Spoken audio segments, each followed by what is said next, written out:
ठरलं. तर मग या मालिकेच्या आजच्या भागामध्ये प्रतापराव म्हणतात, खरं तर सायलीचा आणि आपला काहीतरी संबंध आहे, आपलं काहीतरी नात आहे, असं नेहमीच वाटायचं, पण नेमकं काय नात आहे हे मात्र कळत नव्हतं. रविराज सर म्हणतात, अगदी खरं आहे, आम्हाला सुद्धा असंच वाटायचं, आमचं मन सुद्धा आम्हाला असंच सांगायचं, परंतु आम्ही या गोष्टीकडे नेहमीच दुर्लक्ष केला. काय करणार? वकील पडलो ना. वकील असल्यामुळे पुराव्याशिवाय कुठल्या गोष्टीवर कधी विश्वासच ठेवावासा वाटला नाही. तर आता अर्जुन रविराज सरांना म्हणतो, मग आता आज सर्व पुरावे मिळालेत ना? रविराज सर म्हणतात, हो, मला सगळे पुरावे मिळालेत आणि माझी खात्रीही पडली. त्यामुळे इथून पुढे मला कुठल्याच पुराव्यांची गरज नाही. माझा विश्वास आहे. मला आता कळालंय की माझीत नवी हीच आहे. आता हे ऐकल्यानंतर सायली खुश होते. तर अस्मिता म्हणू लागते, अर्जुन, लहानपणी पूर्णाजीला वाटायचं की तुझं लग्न हे तन्वीशीच व्हावं आणि म्हणून तिने लहानपणीच तुम्हा दोघांचं लग्न फिक्स करून ठेवलं होतं. तुम्हा दोघांचं लग्न ठरवलं होतं आणि नियतीचा खेळ सुद्धा बघणारे सायली हीच तन्वी आहे हे आपल्या कोणालाच माहीत नव्हतं.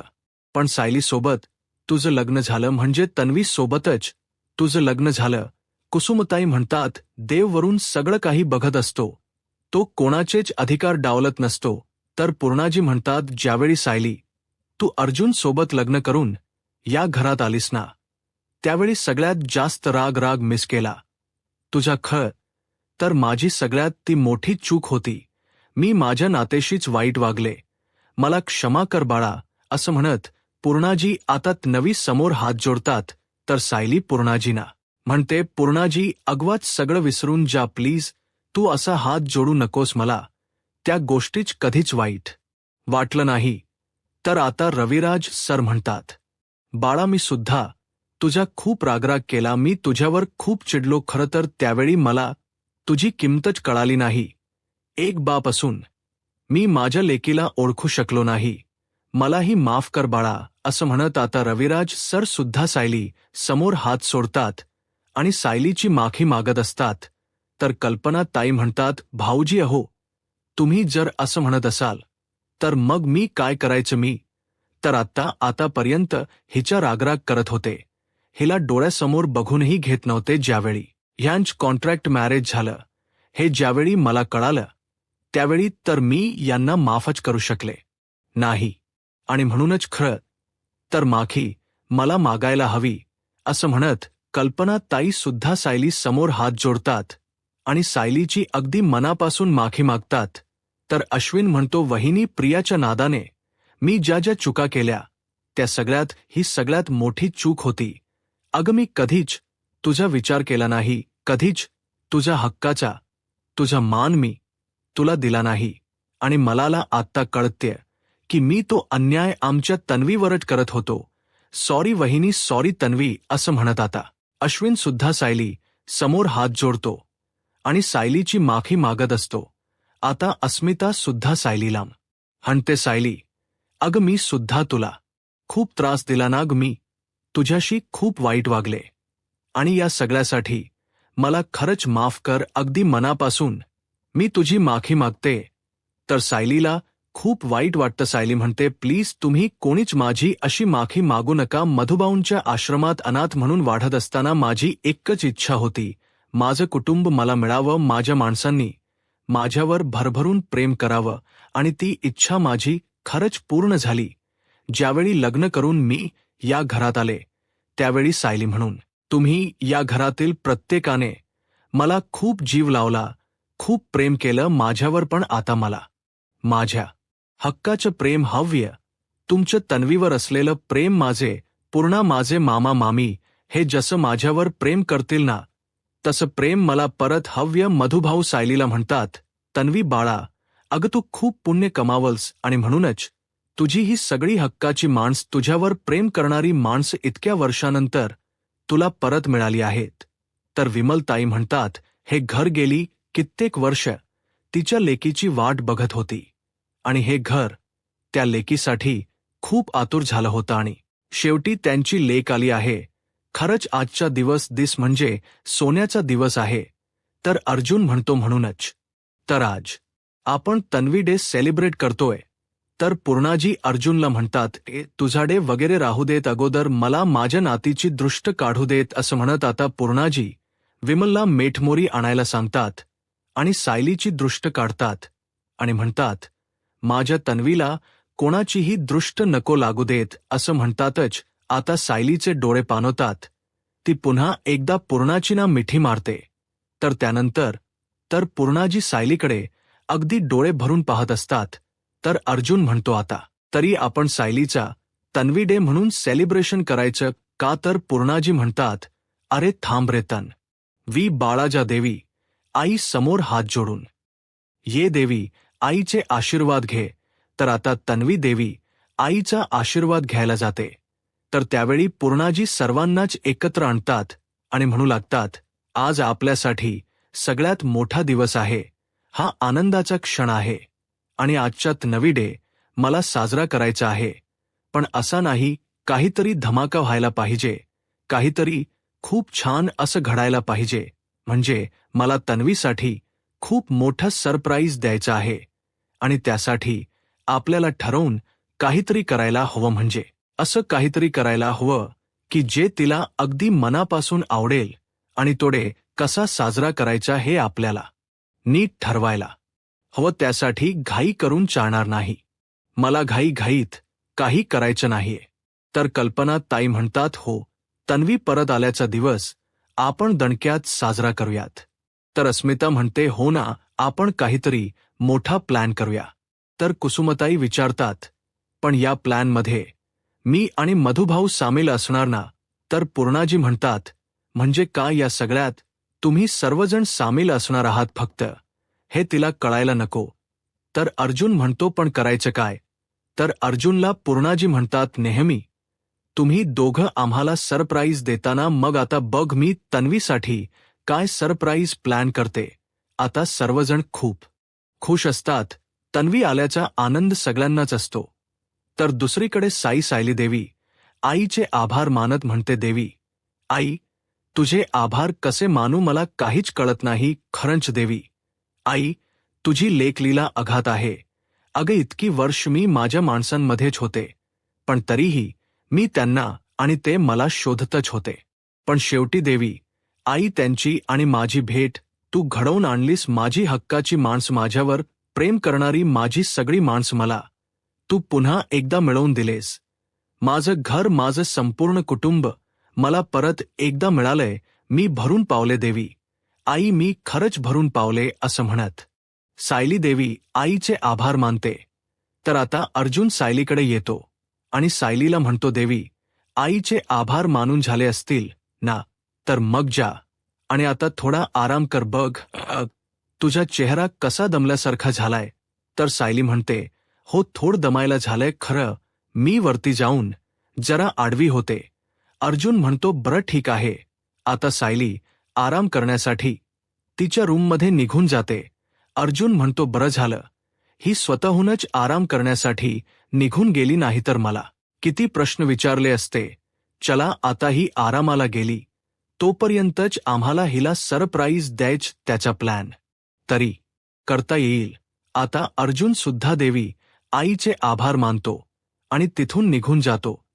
तर दुसरीकडे आपल्याला पोलीस स्टेशनमध्ये पाहायला मिळतं, प्रिया राकेशच्या येण्याची वाट पाहते, परंतु राकेश अजूनपर्यंत न आल्यामुळे प्रिया कॉन्स्टेबलला म्हणत असते की, ताई, अगं तुझ्या मोबाईलवरून जरा राकेशला फोन करून देतेस का? अगं एव्हाना तू यायला पाहिजे होता, अजूनपर्यंत आला नाही कसा? असं म्हणत प्रिया राकेशची वाट पाहत असते. तर कॉन्स्टेबल मॅडम प्रियाला म्हणतात, तुला काय माझी नोकरी घालवायचीच आहे का? तो राकेश म्हणायला ना की येतोय म्हणून, मग तुला आता माझा फोन कशाला हवाय असं म्हणत कॉन्स्टेबल प्रियाला गप्प बसायला सांगतात आणि म्हणतात, जर जेलर साहेबांनी ऐकलं ना तर गडबड होईल, त्यामुळे गप्प बस जरा. तर आता त्याचवेळी राकेश आलेला असतो. कॉन्स्टेबल मॅडम प्रियाला म्हणतात, घे आलाय. तो राकेश येताच प्रिया म्हणते, अरे राकेश, तू किती वेळ झाला, मी तुझी वाट बघते, कुठे होतास एवढा वेळ? बरं ठीक आहे, आता मला सांग, सुभेदारांच्या घरी नक्की काय काय घडलं आहे सिडेंट रेक्रिएशन केल्यानंतर आता सायलीला तिचा भूतकाळ आठवत तर नाही ना? सायलीत नवी आहे हे तिला अजूनही कळालेलं नाहीये ना? सांग ना, अरे नक्की काय झालंय? तर आता राकेश प्रियाला म्हणतो, इतक्या चांगल्या गोष्टी आपल्या आयुष्यात घडतात का प्रिया? तर प्रिया म्हणते, म्हणजे? तर राकेश म्हणतो, नको होतं तेच घडलं आहे. सायलीच तन्वी आहे हे सगळ्यांना कळालं आहे. सायली, अर्जुनने सगळे पुरावे गोळा केलेत आणि पुराव्यानेशी हे सिद्ध केलं आहे की हो, सायली हीच खरी तन्वी आहे. आता हे ऐकल्यानंतर प्रिया बिथरते आणि म्हणू लागते, नाही नाही, असं घडून चालणार नाही. आणि ती राकेशवर आवाज चढवत म्हणते, हे सगळं काही तुझ्यामुळे घडलंय. तू तिला जिवंत पाठवलंस ना, म्हणून हे सगळं काही घडलं आहे. आणि हे सगळं काही तुला जमत नसेल ना, तर महिपतला सांग, तिला उडवून टाकायला. असा गप्प बसू नकोस रे. अरे तू जर असा गप्प बसलास ना, तर मग आपल्या हातात असणारा हुकमाचा एका अरे इतकी वर्ष सांभाळून ठेवला होता ना, तोच निसटलाय हातून. नाही, आता मला काहीतरी करावं लागेल. ही परिस्थिती बदलावी लागेल. ही परिस्थिती फक्त महिप्त बदलू शकतो. महिपत. तर आता राकेश म्हणतो, महिप्त ही परिस्थिती बदलणार आहे का? तो महिपत आता संत होऊन बसला आहे, तो काहीच करू शकत नाही. तर प्रिया म्हणते, अरे एकदा बोलून तरी बघ त्याच्याशी. राकेश म्हणतो, एकदा नाही 10 वेळा बोलून झाले त्याच्याशी मीच. फक्त नाही तर सचिनने सुद्धा, आम्ही दोघांनी 10 वेळा त्यांच्याशी बोललो आहोत, पण त्याचा काहीच उपयोग होत नाही. मग महिपात असं म्हणत प्रिया विचार करत असते. तर राकेश म्हणतो, सुभेदारांच्या घरात आनंद चाललाय काय? तर म्हणे, सायलीला म्हणजेच तन्वीला आता खूप मोठा सरप्राईज देणार आहेत. तर प्रिया म्हणते, नाही, मी हे सहन करू शकत नाही. मी असं होऊ देणार नाही. मला काहीतरी करावंच लागेल. प्रिया तर खुर्चीवरून उठते आणि जोरानेच बोलते, नाही, हे शक्य नाही. म्हणजे मी इथे जेलमध्ये सडणार आणि ती तन्वी म्हणून वावरणार नाही. मी असं होऊ देणार नाही. तर कॉन्स्टेबल मॅडम प्रियाला शांत करतात आणि म्हणतात, प्रिया शांत हो, तुझा आवाज खाली कर. कारण कॉन्स्टेबल मॅडमना त्यांची नोकरी जाण्याची भीती असते आणि म्हणूनच ते राकेशला म्हणतात, साहेब प्लीज तुम्ही इथून निघून जा. आता राकेश तिथून निघून जातो, पण प्रिया काही शांत होत नसते. प्रिया तिचा राग व्यक्त करत म्हणते, नाही, मी असं होऊ देणार नाही. मी तिला सुखाने जगू देणार नाही. मी तिला तन्वी म्हणून वावरू देणार नाही. एवढ्या वर्षाचे कष्ट मी वाया जाऊ देणार नाही. मारून टाकेन, मी तिला मारून टाकेन. मी तिला, असं म्हणत प्रिया मोठमोठ्याने ओरडत असते, तिचा राग व्यक्त करत असते. कॉन्स्टेबल मॅडम तिला शांत करण्याचा प्रयत्न करत असतात. तर दुसरीकडे पाहायला मिळतं की आता सुभेदारांच्या घरी सर्वजण एकत्र येऊन तन्वीला काय सरप्राईज द्यायचं याच प्लन करत असतात. तर प्रतापराव म्हणतात, बरं ऐका, रविराज आणि प्रतिमा हॉस्पिटलला गेलेत, डॉक्टरकडे गेलेत प्रतिमाच्या रुटीन चेकअपसाठी. परंतु हे सायलीला म्हणजेच तन्वीला सांगायचं नाहीये. तिला हे सांगायचं आहे तुझी खरी ओळख पटल्यानंतर आणि त्या दोघांना त्यांची खरी तन्वी मिळाली म्हणून ते देवी आईच्या मंदिरात अभिषेक करण्यासाठी गेले आहेत. तर सर्वजण म्हणतात, बरं ठीक आहे. तर अश्विन म्हणतो, बरं पण राकेश कुठे आहे? तर सुमन काकू म्हणतात, त्याला एक काम आठवलं आणि म्हणूनच तो बाहेर गेला आहे. तर चैतन्य म्हणतो, US वरून आल्यावर ह्याला भरपूर काम असतात, खरंच खूप बिझी माणूस वाटतोय. तर अस्मिता हसू लागते. तर कल्पना ताई म्हणतात, खरं तर मधुभाऊ आणि कुसुमला थांबता आलं असतं तर किती बरं झालं असतं ना, पण काय करणार, मधुभाऊ आत्ताच आजारपणातून उठलेत आणि म्हणूनच त्यांना थांबता आलं नाही. तर अस्मिता म्हणते, अगं आत्ताच कुठे ते बोलू लागले, हालचाल करू लागलेत. खरं तर हा एक चमत्कारच आहे ना, पण आता त्यांना थोडा आराम करू देत, म्हणजे ते एकदम बरे होतील. तर पूर्णाजी म्हणतात, बरं ते सगळं जाऊ देत, आता आपल्याला ठरवायचं आहे की सरप राईज प्लॅन नक्की कसा करायचा आहे. तर प्रतापराव म्हणतात, अरे पण अर्जुन कुठे राहिला अजून? तर अश्विन म्हणतो, दादाच ऐकून, जर सायली वहिनी आराम करायला गेली ना, तर आपल्याला या प्लॅनच नक्की कसं नियोजन करायचं हे तरी ठरवता येईल. आता अर्जुन येतो. त्यावेळी अस्मिता विचारते, ए सायली कुठे आहे? तर अर्जुन म्हणतो, ती आराम करायला गेली आहे आणि ती एवढ्यात येणार सुद्धा नाही. तर सर्वजण खुश होतात. तर प्रतापराव पूर्णाजींना म्हणतात, पूर्णाई बरं तू आता सांग नक्की तुझा काय प्लॅन आहे? पूर्णा आजी म्हणतात, मला काय वाटतं की आपण सर्वजण आपण कुलदेवतेच या दर्शनाला जाऊया. तिथे जाऊयात, छान दर्शन घेऊयात, सायलीला अभिषेक करायला सांगूयात आणि तिथे जाऊन आपण दानधर्मही करूयात. तर प्रतापराव म्हणतात, खरंच खूप छान प्लॅन आहे. तर अर्जुन म्हणतो, पण पूर्णाजी आम्ही आताच जाऊन आलोय कुलदेवतेला, मग परत तिथेच जायचं आहे का? आणि तसंही या अवस्थेत सायलीला जास्त ट्रॅव्हलिंग सुद्धा नको आहे. तर अस्मिता म्हणते, हो ना, आणि तसंही मला आणि स्मितला यायला जमणार नाहीये, तर त्यामुळे इतक्या लांब न जाणं हा पर्याय दोघांनीही निवडलेला असतो. अस्मिता म्हणते, आपण एक काम करूयात का, जे काही सेलिब्रेशन करायचे आहे ते आपण इथे जवळच करूया प्लीज. तर आता सर्वजण विचार करत असतात. प्रतापराव म्हणतात, अरे चला चला, प्रत्येकाने आपापल्या आयडिया काढा चला. तर अस्मितामध्ये एक आयडिया आहे, आपण एक काम करूया, एक छान बंकेट हॉल बुक करूयात आणि तिथे छान छान डेकोरेशन करायला सांगूयात आणि मग तिथे सायलीची नवी म्हणून ग्रँड एंट्री ही करूयात. एवढंच नाही तर तिच्या आवडता मेनू प्लॅन करूयात आणि तिच्यासाठी खूप मस्त अशी शॉपिंग ही करूयात. आता अस्मिताचा हा प्लॅन कोणालाही पटलेला नसतो. अश्विन म्हणतो, अस्मिताई ऐक ना, आपल्याला सायली वहिनीसाठी हा प्लॅन डिस्कस करायचा आहे, तुझ्यासाठी नाही, कळलं ना आता मात्र. पूर्णाजींना काही हसू आवरत नाही.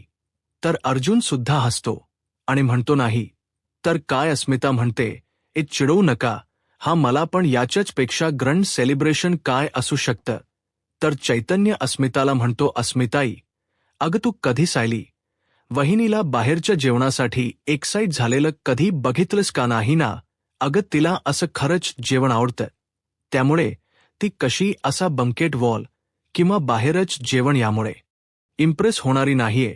तर पूर्णाजी म्हणतात, अगदी खरं आहे, माझी तन्वीच सुगरण आहे, मग तिला कसलं दुसऱ्यांच्या हातच्या खाण्यापिण्यास सरप्राईज द्यायचं. तर कल्पना ताई म्हणतात, बरं म्हणजे खाण्यापिण्याचा प्लॅन कॅन्सल.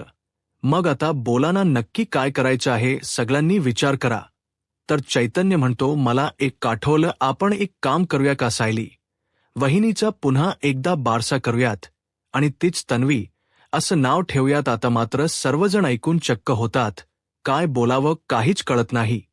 तर अर्जुन चैतन्याला म्हणतो, छान, खरंच खूप छान प्लॅन करतोयस तू, आपण एक काम करूयात का, सायलीच्या मापाचा खूप मोठा असा पाळणा तयार करून घेऊयात आणि तिला कांटोपीही देऊयात आणि जस आपण स्मिथला असं वर खाली करत होतो ना, तसं सायलीलाही करूयात. आता मात्र चैतन्य शांतच होतो. तर सर्वजण खूप हसू लागतात. तर चैतन्य म्हणतो, अगदीच असं मला म्हणायचं नव्हतं. तर प्रतापराव म्हणतात, काय चैतन्य, अरे काय लहान मुलांसारखे आयडिया काढतोयस? तर सुमन काकू म्हणतात, मी एक आयडिया सांगू का? तर सर्वच जण म्हणतात, सांग ना. तर त्यावेळेस सुमन काकू त्यांची आयडिया सर्वांना सांगतात, परंतु ती कल्पना कोणालाच आवडलेली नसते.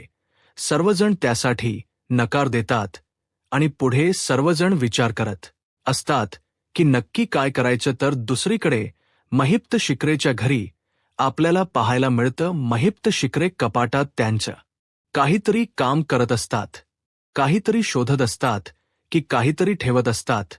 पण त्याचवेळी तिथे सचिन येतो आणि म्हणतो, अण्णा. तर महिप्त शिकरे म्हणतात, काय रे काय झालं, असं म्हणत ते कपाट बंद करतात. तर त्यानंतर सचिन म्हणतो, अण्णा मला तुमच्याशी काहीतरी बोलायचं आहे. तर महिप शिकरे म्हणतात, बोल ना.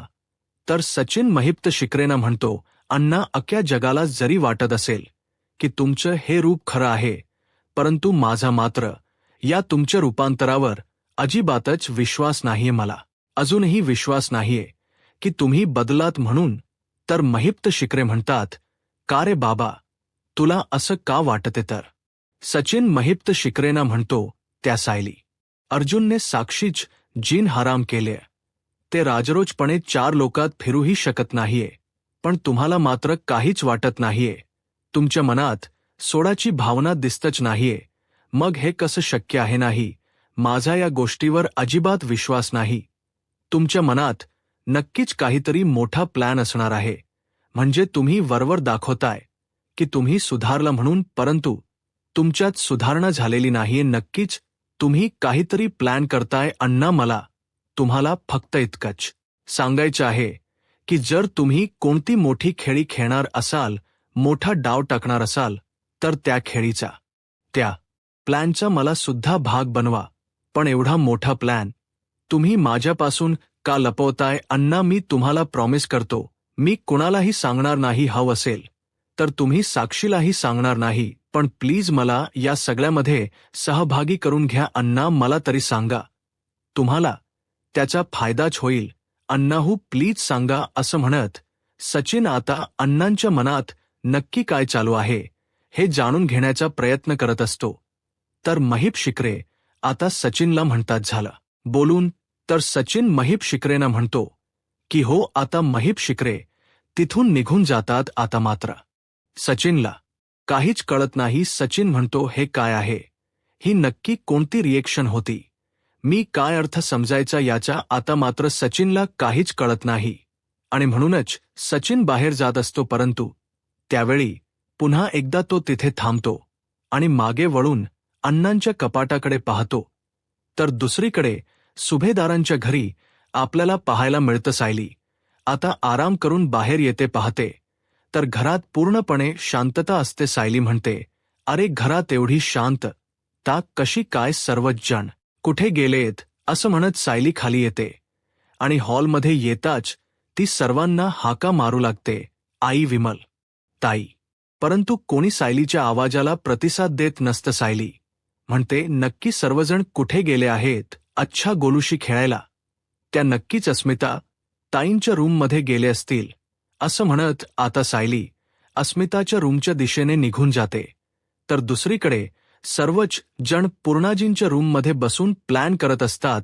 अर्जुन म्हणतो, काहीतरी आयडिया काढा ना, आपण काहीच बोलत नाहीत कोणी आणि काही सुचतही नाहीये.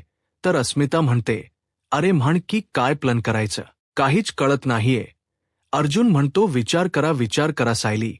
वरून खाली येण्या अगोदर विचार करा. नाहीतर ती जर इथे आली तर आपल्याला काहीच प्लॅन करता येणार नाही. पूर्णाजी म्हणतात, हे बघा सायली, इथे येण्या अगोदर आपला प्लॅन रेडी पाहिजे, कारण ती जर इथे आली तर आपल्याला खरंच प्लॅन करता येणार नाही. तर प्रतापराव म्हणतात, अरे डोके चालवा, जरा विचार करा. काय कसली तुमची डोके आहेत? तरुण आहात ना तुम्ही, तरी सुद्धा तुम्हाला एक छोटीशी कल्पना सुचत नाहीये का? आता सर्वच जण विचार करतात पण कोणाला काही सुचत नसतं. तर दुसरीकडे सायली अस्मिताच्या रूममध्ये येते आणि पाहते तर तिथेही कोणी नसतं. सायली म्हणते, अरे, इथेही कोणी नाहीयेत. मग कुठे गेले असतील? अश्विन भाऊजींच्या रूममध्ये गेले असतील. असं म्हणत सायली आता अश्विनच्या रूमकडे निघालेली असते.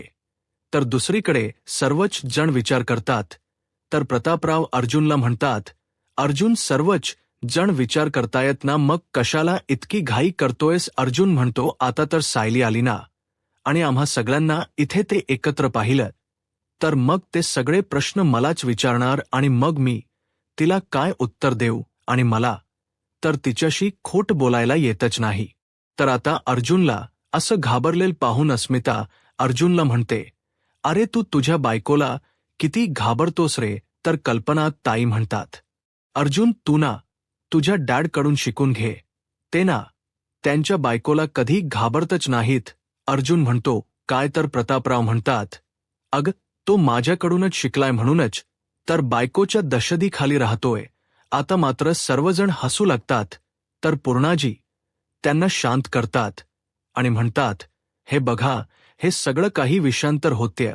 आपल्याला सायलीच्या सेलिब्रेशन बद्दल बोलायचं आणि तुम्हा सगळ्यांचं काय चाललंय? अश्विन म्हणतो, जरा फोकस करा, फोकस करा आणि विचार करा. तर आता सर्वजण विचार करत असतात. त्यावेळेस चैतन्याला फोन येतो. अर्जुन म्हणतो, फोन बंद करस, स्विच ऑफ कर. तर प्रतापराव म्हणतात, अरे पण का अस्मिता म्हणते हो ना. अर्जुन म्हणतो जर सायली खाली आली असेल आणि तिला जर फोनचा आवाज आला किंवा जर आपण कोणीच तिथे दिसलो नाही आणि तिने जर आपल्या प्रत्येकाला फोन केला तर त्यामुळे प्लीज प्रत्येकाने आपला मोबाईल स्विच ऑफ करा. आता अर्जुनने सांगितल्याप्रमाणे सर्वच जण आपला मोबाईल बंद करून ठेवतात. आता अर्जुन आपलाही मोबाईल बंद करून ठेवतो. तर दुसरीकडे सायली आता अश्विनच्या रूममध्ये आलेली असते. पण इथे पण कोणीच नसतं. त्यामुळे सायलीला तर काहीच कळत नसतं. सायली म्हणते अरे इथे पण कोणी नाहीये, मग नक्की गेलेत कुठे? कुठे असतील सर्वजण, मी फोन करून बघते असं म्हणत अर्जुनला फोन करते. अर्जुनचा फोन स्विच ऑफ. कल्पना ताईंना फोन केला तर कल्पना ताईंचाही फोन स्विच ऑफ. अस्मिताला फोन केला तर अस्मिताचाही फोन स्विच ऑफ. सायली म्हणते असं कसं होईल? सगळ्यांचेच फोन बंद का येत आहेत? हे सर्वजण नक्की कुठे गेले असतील? बाहेर गेले असतील का? पण मला न सांगता कसे जातील असं म्हणत सायली विचार करत असते. तर येणाऱ्या पुढील भागामध्ये आपल्याला पाहायला मिळतं जंगी स्वागताची तयारी केलेली असते. अर्जुन आता सायलीला घराबाहेर घेऊन जातो आणि सायलीला सरप्राईज देत तिच्या डोळ्यावरची पट्टी, तिच्या डोळ्यावरचा हात बाजूला करतो. तर सायली पाहते तर घरातील प्रत्येकजण फुलांचा ताड घेऊन सायलीच्या स्वागतासाठी सज्ज असतं. सायली घरात पहिलं पाऊल टाकताच सर्वजण फुलांचा वर्षाव करतात. सायली भरून पावलेली असते. ती पूर्णाजीचा आशीर्वाद घेते तर पूर्णाजी प्रेमाने तिला जवळ घेतात. सर्वजण खुश असतात आणि सायलीच तन्वी म्हणून अगदी चंगे स्वागत केलेलं असते. आता सायलीच हे स्वागत पाहून सायली तर खूप खुश असते. परंतु आता प्रिया सायलीच्या चेहऱ्यावरचा हा आनंद जास्त काळ टिकू देईल. यूट्यूब चॅनलला सबस्क्राईब आणि व्हिडिओ लाईक करा. धन्यवाद.